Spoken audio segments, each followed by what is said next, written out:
আজকে আমলা বিদ্রোহ নিয়ে কথা বলবো, তো তার আগে একটু পিছন থেকে শুরু করতে হবে অফিসার্স ক্লাব থেকে। এই ক্লাবটা একটা সরকারি সম্পত্তি এবং রাষ্ট্রীয় অর্থে পরিচালিত সামাজিক প্রতিষ্ঠান। এটা বহু বছর ধরে একটা নির্দিষ্ট গোষ্ঠীর নিয়ন্ত্রণে ছিল, যারা ক্লাবটাকে আওয়ামী লীগের দলীয় আড্ডাখানায় পরিণত করছিল। বিগত 15 বছরে এই সমস্ত কর্মকর্তা শুধু ফ্যাসিবাদ প্রতিষ্ঠার মাধ্যমে নিজেদের অপকর্ম সীমাবদ্ধ রাখেনি, তারা ভয়াবহ দুর্নীতিতে আকণ্ঠ নিমজ্জিত হয়েছিল। ক্ষমতাসীন দলের সঙ্গে জোটবদ্ধ হইয়া তারা দুর্নীতি এবং লুটপাটের মাধ্যমে বিপুল সম্পদ করায়ত্ত করছে। আমলারা মন্ত্রণালয়ের চিফ অ্যাকাউন্টস অফিসার হওয়ার কারণে সকল বড় বড় দুর্নীতিতে তারা বাগাইছে সিংহভাগ অর্থ, এখনো তারা বাগায়। এর বাইরে এই ধরনের কর্মকর্তাদের অতি উৎসাহের বিষয় ছিল গুম, খুন, গুরুতর জখম, অসংখ্য মিথ্যা মামলা এবং বিরোধী মতাবলম্বীদের দমনমূলক অপকর্ম। মত প্রকাশের স্বাধীনতাকে হরণ করার ক্ষেত্রে তারা ফ্যাসিস্ট চেতনার প্রতীক হয়ে উঠছিল। এই লোকগুলা ক্ষমতাসীন গোষ্ঠীর সক্রিয় অংশ হিসেবে কাজ করছে এবং খুনি হাসিনার ফ্যাসিবাদী নীতির অগ্রগামী সৈনিক ছিল। দুঃখজনকভাবে 5ই আগস্টের ছাত্র জনতার রক্তক্ষয়ী বিপ্লবের পরও এই সমস্ত অপরাধীদের চিহ্নিত করে জবাবদিহিতার আওতায় আনা সম্ভব হয়নি এখনো। এইটা অন্তর্বর্তীকালীন সরকারের একটা বড় ব্যর্থতা এবং জাতির জন্য গভীর হতাশার কারণ হয়ে আছে। 5ই আগস্টের পর পদোন্নতি প্রাপ্তিরাই এখন Bangladesh administrative service association BASA এই বাসার নেতৃত্ব দিচ্ছেন। অন্যদিকে বিএনপি অনুসারী পদোন্নতি বঞ্চিত অবসরপ্রাপ্তরা অফিসার্স ক্লাবের নেতৃত্ব দখল করছেন। এই দুই প্রতিষ্ঠান এর সদস্যদের নির্বাচিত প্রতিনিধিরা চালাচ্ছেন জবরদখলকারীরা। সবগুলো আসনে জোর কইরা বসে পড়ছেন। ক্লাব নেতৃত্বের অনুগতরাই এই বাসার নেতৃত্বে সমাসীন হয়েছেন। প্রশাসন ক্যাডার অফিসারদের একটা বহুমুখী সমবায় সমিতি আছে। এই সমিতি আর অফিসার্স ক্লাব এখন পরিচালিত হচ্ছে অভিন্ন ব্যক্তিদের নেতৃত্বে। ধানমন্ডিতে অবসর নামে অবসরপ্রাপ্ত কর্মকর্তাদের একটা সংস্থা আছে, তার নেতৃত্ব এখন এই সমস্ত নেতাদের করতলগত। এই দুইটার নেতৃত্বে যারা আছেন তারাও নির্বাচিত না, দখল করছে। এই যে 4টা সংগঠনের কথা বললাম, এই 4টা সংগঠনের পাশাপাশি নাম সর্বস্ব আরো 2টা সংগঠন অফিসার্স ক্লাব থেকে ভুইফোন নেতারা পরিচালনা করতেছে। বক্তৃতা বিবৃতির মাধ্যমে প্রশাসনকে নিয়মিত ভয়, ভীতি, হুমকি দামকি এইটা প্রদর্শনের জন্য ব্যবহৃত এই প্যাড সর্বস্ব সংগঠন 2টার নাম হইল বৈষম্য বিরোধী কর্মচারী ঐক্য ফোরাম এবং জুলাই আগস্ট গণবিপ্লব কমান্ড কাউন্সিল। ওরে বাবা, ডরাইছি। বাস্তবে এই জাতীয় সংগঠনের কোনো অস্তিত্বই নাই। এর চেয়ে বড় জঘন্যতম প্রতারণা এবং জালিয়াতির ঘটনা আর কি হইতে পারে? অথচ প্রতিনিয়ত এই কাজটা করে যাচ্ছে অফিসার ক্লাব দখলকারী এই গং। আর এমনটাই হচ্ছে আজ বাংলাদেশের প্রশাসন ক্যাডারের সর্বোচ্চ পদে পৌঁছানো কিছু অফিসারের প্রকৃত মান এবং আসল চেহারা। 5ই আগস্ট ফ্যাসিবাদী শাসনের অবসানের পর ক্লাবের পরিবেশ উন্নত হবে এবং হারানো ঐতিহ্য ফিরে আসবে বলে আশা করা হয়েছিল, কিন্তু দুর্ভাগ্যজনকভাবে এক গোষ্ঠী থেকে আরেক গোষ্ঠীর দখলে ক্লাবের নেতৃত্ব হস্তান্তরিত হইয়া সেখানে দুর্নীতির নতুন অধ্যায়ের সূচনা হয়েছে। বর্তমানে ABM আব্দুল সাত্তারের নেতৃত্বে ক্লাবটা অনিয়ম এবং বেআইনি কর্মকাণ্ডের কেন্দ্রে পরিণত হয়েছে। জনাব সাত্তার 82 ব্যাচের প্রশাসনিক কর্মকর্তা, যিনি বিএনপি চেয়ারপারসন বেগম খালেদা জিয়ার একান্ত সচিব ছিলেন। সরকারি দায়িত্ব পালনকালে দুর্নীতির অভিযোগের কারণে বিতর্কিত ব্যক্তি। তিনি অফিসার্স ক্লাবের সাধারণ সম্পাদকের পদ দখল করছেন এবং সহযোগী হিসাবে দুর্বিনীত আরেক আমলা আব্দুল খালেককে কোষাধ্যক্ষ বানাইছেন, যা নিয়ে ব্যাপক প্রশ্ন উঠছে। বিশেষ করে ক্লাবের জন্য 400 কোটি টাকার নির্মীয়মান নতুন ভবন প্রকল্পকে কেন্দ্র করিয়া তাদের তৎপরতা ব্যাপক সন্দেহ সৃষ্টি করছে। অফিসার্স ক্লাবের গঠনতন্ত্র অনুযায়ী এর সাধারণ সম্পাদক ক্লাবের প্রধান নির্বাহী এবং সভাপতি হন মন্ত্রিপরিষদ সচিব। কিন্তু বর্তমানে ক্লাব দখল করে গঠনতন্ত্রের লঙ্ঘনের মাধ্যমে 2 বছর মেয়াদী একটা অস্থায়ী কমিটি গঠন করা হয়েছে। এহেন পরিস্থিতিতে সাত্তার খালেক গংদের সাথে মন্ত্রিপরিষদ সচিব শেখ আব্দুর রশিদ এবং প্রধান উপদেষ্টার মুখ্য সচিব সিরাজউদ্দিন সাথীর মতো খ্যাতিমান, সজ্জন এবং শ্রদ্ধাভাজন অফিসাররা কিভাবে সংযুক্ত থাকেন এটা আমাদের বোধগম্য না। বিশেষ করে সাথী ভাইয়ের সংযুক্তি, এটা আমাকে বিস্মিত করছে, বিহ্বল করছে। আমাদের বিস্ময় এবং বেদনার কোনো অবসান ঘটতেছে না। রাষ্ট্র এবং সরকারের শীর্ষ পর্যায় থেকে রাজধানীর শহর, নগর, বন্দরের অলিগলি, গ্রামগঞ্জের হাট বাজার সহ সর্বনিম্ন তলা পর্যন্ত প্রায় সবকিছু দখল নিয়ে ফেলছে একটা দল। কারা আর নাম কইলাম না, আমি তিক্ততা বাড়াইতে চাই না। দলবাজ এবং দখলদার হিসেবে তাদের চিহ্নিত লোকদের নাম সর্বত্রই ছড়ায় পড়ছে, আপনারা চেনেন। আর প্রশ্ন হচ্ছে, দলটা কি গণ অভিযোগের এবং অভিশাপের কাঠগড়া থেকে নিজেকে মুক্ত করতে সচেষ্ট হবে, না নির্বাচনী দিল্লির লাড্ডু খেয়া আত্মাহুতি দেবে? এইখানে অন্তর্বর্তী সরকারের চ্যালেঞ্জ কি? সাবেক অর্থ সচিব জাকির আহমেদ খানের নেতৃত্বে একটা কমিটি গঠন করা হয়েছে, যা 2009 থেকে 2024 সালের 5 আগস্ট পর্যন্ত সরকারি কর্মকর্তাদের পদোন্নতি বঞ্চনার কারণ, সংখ্যা এবং পদ্ধতি পর্যালোচনা করবে। তবে এই কমিটি শুধুমাত্র প্রশাসন ক্যাডারের কর্মকর্তাদের ভূতাপেক্ষ পদোন্নতির সুপারিশ করায় ইতিমধ্যেই তারা নিরপেক্ষতার মানদণ্ডে ব্যর্থ হয়েছে এবং তাদের বৈধতা প্রশ্নবিদ্ধ হয়েছে। বেসামরিক প্রশাসনের পাশাপাশি সামরিক প্রশাসনেও বিপুল সংখ্যক কর্মকর্তাকে পদোন্নতি বঞ্চিত করা হয়েছে, এমনকি অনেককে চাকরিচ্যুত করা হয়েছে। বিডিআর হত্যাকাণ্ড সহ বিভিন্ন ষড়যন্ত্রে বহু সেনা অফিসার নিহত হয়েছেন, আহত হয়েছেন। টর্চার সেলে নির্মম অত্যাচারের মাধ্যমে অনেককে বছরের পর বছর নিপীড়ন করা হয়েছে, অনেককে চাকরি হারাইছে প্রতিবাদ করার জন্য। দেশ ছাড়া হয়েছেন অনেকে।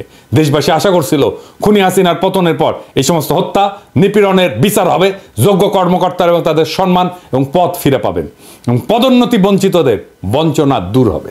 কিন্তু হতাশাজনকভাবে দেখা যাচ্ছে শুধুমাত্র প্রশাসন ক্যাডারের পদোন্নতি বঞ্চিতদের সুবিধা প্রদানের আয়োজন করা হয়েছে, অন্য কোনো ক্যাডারের এমনকি সামরিক বাহিনীর নিপীড়িত এবং পদোন্নতি বঞ্চিতদের জন্য কোনো পদক্ষেপ গ্রহণ করা হয়নি।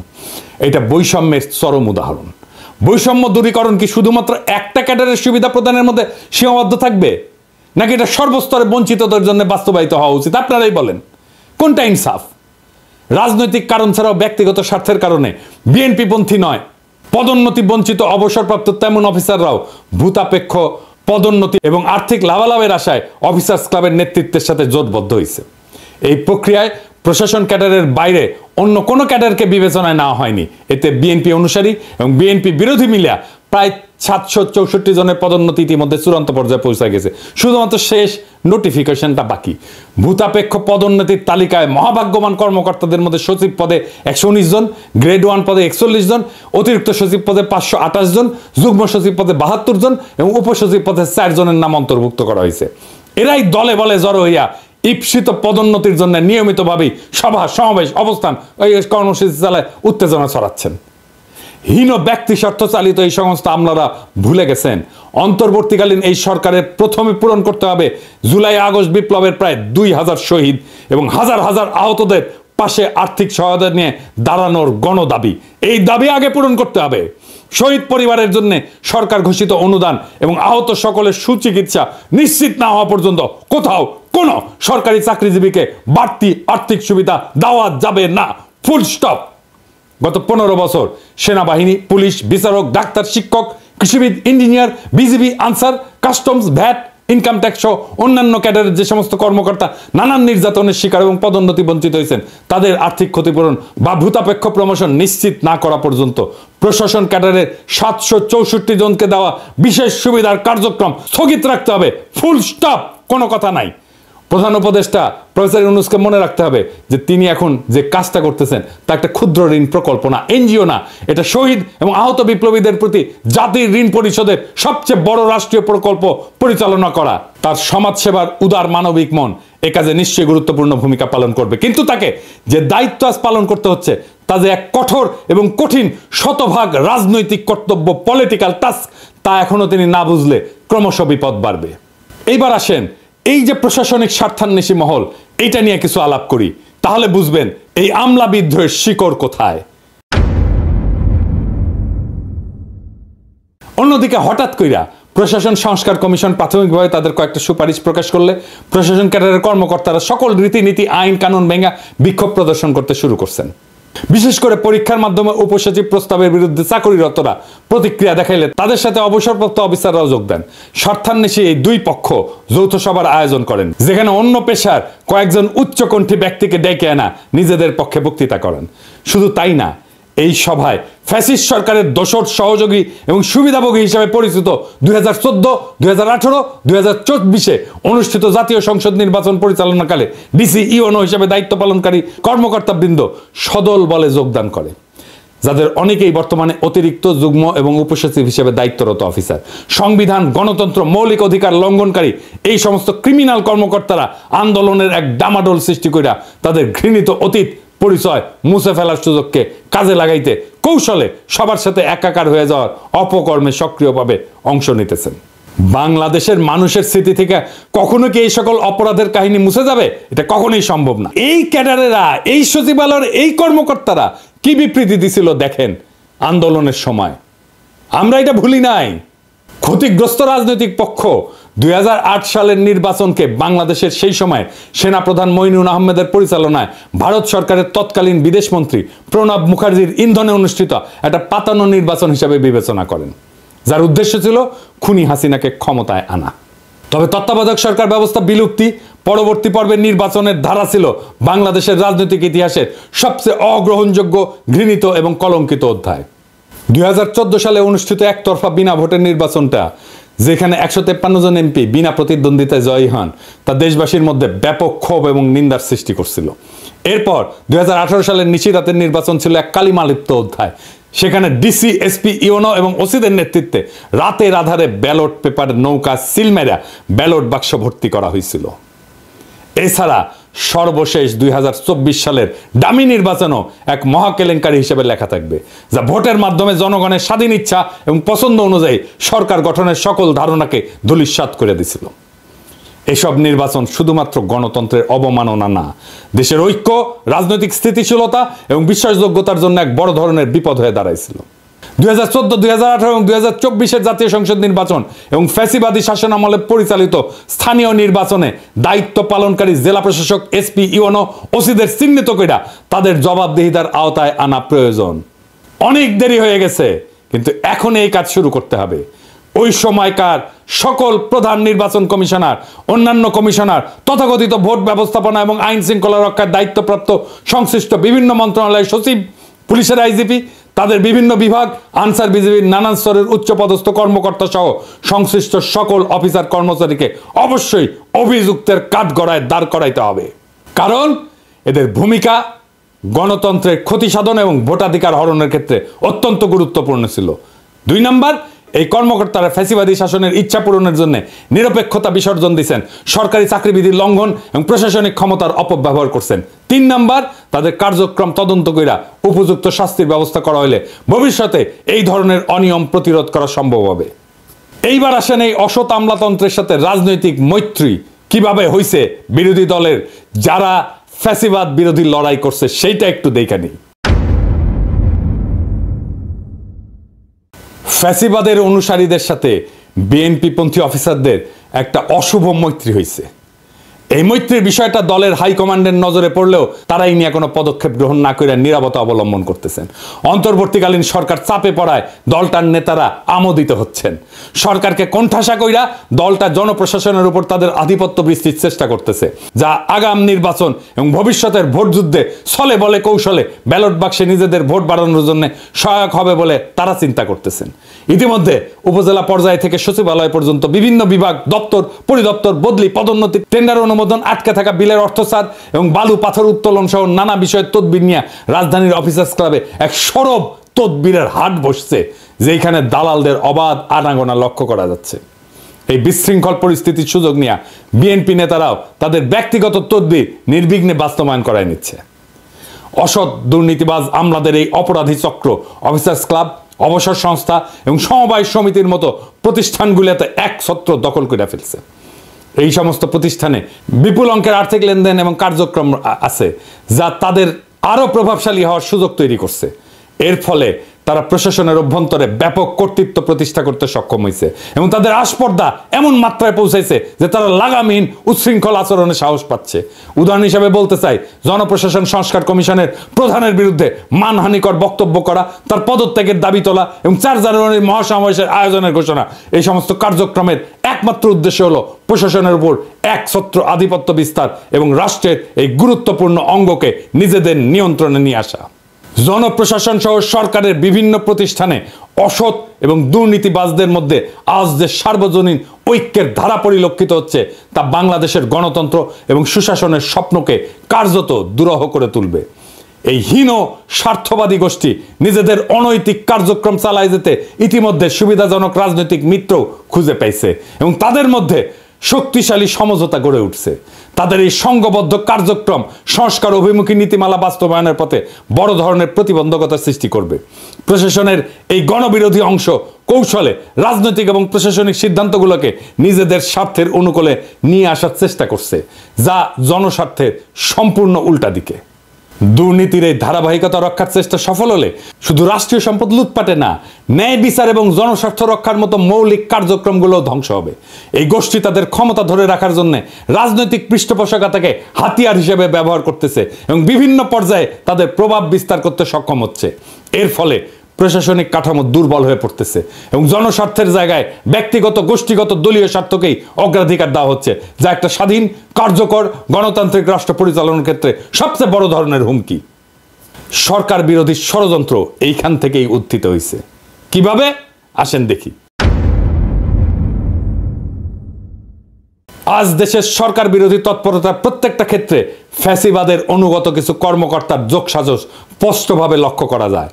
5 আগস্ট ঐতিহাসিক পরিবর্তনের পর কয়েক সপ্তাহ তারা ভয়ে নিষ্ক্রিয় থাকলেও এখন সক্রিয় হয়ে বুক চিতায় সরকার বিরোধী কর্মকাণ্ডে লিপ্ত। 2014 সালের বিতর্কিত নির্বাচনের সময় দায়িত্ব পালনকারী জেলা প্রশাসকেরা আজ সরকারের অতিরিক্ত সচিব, 2018 সালের ডিসিরা আজ যুগ্ম সচিব, 2024 সালের ডিসিরা উপসচিব পদে রয়েছেন। অতীতে খুনি হাসিনার আশীর্বাদে গুরুত্বপূর্ণ পদে আসীন হওয়া এই কর্মকর্তাদের এখন একমাত্র লক্ষ্য হলো সরকারকে ব্যর্থ প্রমাণ করে দেশে নৈরাজ্যকর পরিস্থিতি সৃষ্টি করা। দেখেন, যারা হাসিনার গুণগান করতে করতে কাইত হয়ে পড়তো তারাই আজ এই আমলা বিদ্রোহের নেতা। আজকে প্রশাসন ক্যাডারের হৃদয়ের যে রক্তক্ষরণ, প্রশাসন ক্যাডার যে বৈষম্যের শিকার হওয়ার সম্ভাবনা, সেই সম্ভাবনাকে আপনাদের সামনে তুলে ধরার জন্য আমি হাজির হয়েছি। সম্মানিত সুধী, অনেকে বলে থাকেন আমাদের এই সাহস থেকে আসে। আমাদের সাহসের পেছনে কোনো সংখ্যা নেই, আমাদের সাহসের পেছনে কোনো ষড়যন্ত্র নেই। আমাদের সাহসটা বুঝতে হলে এই ডিসকোর্সের গভীরে আসলে ঢুকতে হবে, সিলসিলাটা জানতে হবে জনকল্যাণ কি, রাষ্ট্র কল্যাণ কি এবং প্রশাসন ক্যাডারের সাথে তার সম্পর্ক। আমি আজকে প্রশাসন ক্যাডারের মতামতটা একটু জানাতে চাই আপনাদের কাছে বিনীতভাবে। আমি শুরু করব জনপ্রশাসন সংস্কার কমিশন যেটি গঠিত হলো, যেটি একটি প্রশাসন গঠন করবে। আমরা জানি যে এই প্রশাসন 1920-এ আসছিল বা 1910-এ 15-তে যখন আধুনিক রাষ্ট্রের জন্ম হলো, যখন বলা হলো যে আধুনিক রাষ্ট্রকে পরিচালনা করতে হলে মেধাভিত্তিক নিরপেক্ষ আইন কানুন মেনে চলে এরকম একটা গ্রুপ অফ সিভিল সার্ভেন্ট দরকার। আমার স্বপ্ন ছুঁয়ে দিতে এই ফেলোশিপ এবং আপনি এক চিরস্থায়ী অনুপ্রেরণা হয়ে থাকবেন। মাননীয় প্রধানমন্ত্রী, এক এক দেশের উন্নয়নের এক এক মডেল। 1,47,000 বর্গ কিলোমিটারে প্রায় 17 কোটি মুখ। এত বিপুল সংখ্যক মানুষের খাদ্য, বস্ত্র, বাসস্থান, চিকিৎসা ও শিক্ষা নিশ্চিত করে উন্নত জীবনের স্বপ্ন দেখানোর যে অর্থনীতি, সেটি কোনো সহজ উন্নয়ন অর্থনীতি নয়। সেখানে তত্ত্বকে সাহস দিয়ে মোকাবেলা করতে হয়, যেটি আপনি করেছেন। অর্থনীতির এই মডেলকেই অনেকে শেখ হাসিনা মডেল বলেন এবং আমরা এই মডেলে 2041-এ যেতে চাই। আপনার সুস্বাস্থ্য ও দীর্ঘায়ু কামনায় শেষ করছি। সকলকে ধন্যবাদ। জয় বাংলা, জয় বঙ্গবন্ধু। দেখেছেন কারা? কিছু উপদেষ্টা এই কর্মকর্তাদের দক্ষ বলে প্রশংসা কইরা তাদের গুরুত্বপূর্ণ পদে নিয়োগ দিচ্ছেন এবং আরো পদোন্নতির জন্য সুপারিশ করতেছেন। কিরকম উপদেষ্টা দেখেন তাইলে। কিন্তু বাস্তবে তারা ছদ্মবেশে সরকারের বিরুদ্ধে অন্তর্ঘাত চালায় যাচ্ছেন। কোন আক্কেলে বিএনপি জামাতের সমর্থিত আমলা এদের সাথে মিলা সরকার বিরোধী ষড়যন্ত্রে লিপ্ত হয়েছেন? কার সাথে? কাকে সুবিধা দিতে? আপনারা ওই মতলববাজ আমলাদের চিনেন না? আপনাদের দলের ফেসবুক বিপ্লবীরা একদিকে আমাকে বলে নৈরাজ্যবাদী, কিন্তু আপনারা এখন কি করতেছেন? কোন সুরাজ্য করতেছেন? এই আমলা বিদ্রোহের আগুনে ঘি ঢাইলা কার স্বার্থ রক্ষা করতেছেন? এই প্রশ্ন জনতার কাছে আপনাদেরকে দিতে হবে।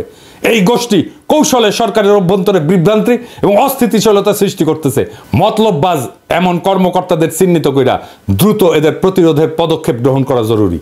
একই সঙ্গে সরকারের গুরুত্বপূর্ণ পদে নিয়োগের ক্ষেত্রে সতর্কতা অবলম্বন এবং প্রাসঙ্গিক যোগ্যতা যাচাই করা আবশ্যক। সরকার যদি এখনই এই কর্মকর্তাদের চিহ্নিত করে তাদের কার্যক্রমের জন্য জবাবদিহিতার আওতায় না আনে, তবে এর ফলাফল হবে অত্যন্ত মারাত্মক। এদের অপতৎপরতা শুধু সরকারের স্থিতিশীলতাকে হুমকির মুখে ফেলবে না, বরং দেশের গণতন্ত্রায়ন এবং সার্বিক উন্নয়নকে ব্যাহত করবে। এই কথা ভুলে গেলে চলবে না যে খুনি হাসিনার শাসনামলে সচিব এবং অতিরিক্ত সচিব পদে যারা পদোন্নতি পাইছিলেন তাদের একজনকেও এই চাকরিতে রাখা যাবে না। এইটা ছাড়া আমলাদের আপনি ঠান্ডা করতে পারবেন না। এদের জিহ্বা এত বড় হয়েছে যে এদের আকাঙ্ক্ষা লোভ এমন আকাশ ছুঁইছে, হাসিনার শাসনের লাগাম ছাড়া দুর্নীতির লাইসেন্স না পাওয়া পর্যন্ত এরা থামবে না। এদের পিছে দুদক লাগায় দেন, ঠান্ডা হয়ে যাবে। এই জন্যই দুদকের চেয়ারম্যান হিসেবে এমন কাউকে চাইছিলাম যে আমলা না। এখন বুঝছেন তো, প্রফেসর ইউনূসের সরকার এমন এমন জায়গায় গ্যাঞ্জাম লাগায় রাখে যেটা পরে তাদেরকেই বিপদে ফেলে। আরে আপাদ মস্তক করাপ্ট একটা ব্যুরোক্রেসিরে দাবরানি দেওয়া 1-2 এর ব্যাপার। ভালো হইয়া যান আমলা ভাইয়েরা, কাম কাজে মন দেন। এই দিন না করলে আরো দিন আছে রাজনৈতিক দলগুলো আপনাদের হুজুর হুজুর করতে পারে। শেরের উপরে সোয়াশের আছে, আপনাদের হ্যাডম জয় বাংলা করে দিতে পারবে এমন শক্তিও বাংলাদেশে আছে। ফুটেন, বাড়ির যান, যা কামাইছেন ওইটা নিয়ে থাকেন। শেষে ম্যাঙ্গো আর স্যাক বোধ গান হয়ে যাবে, কারণ জনতা জেগে আছে। টাইগার আভি তাক জিন্দা হয়, ইনকিলাব জিন্দাবাদ।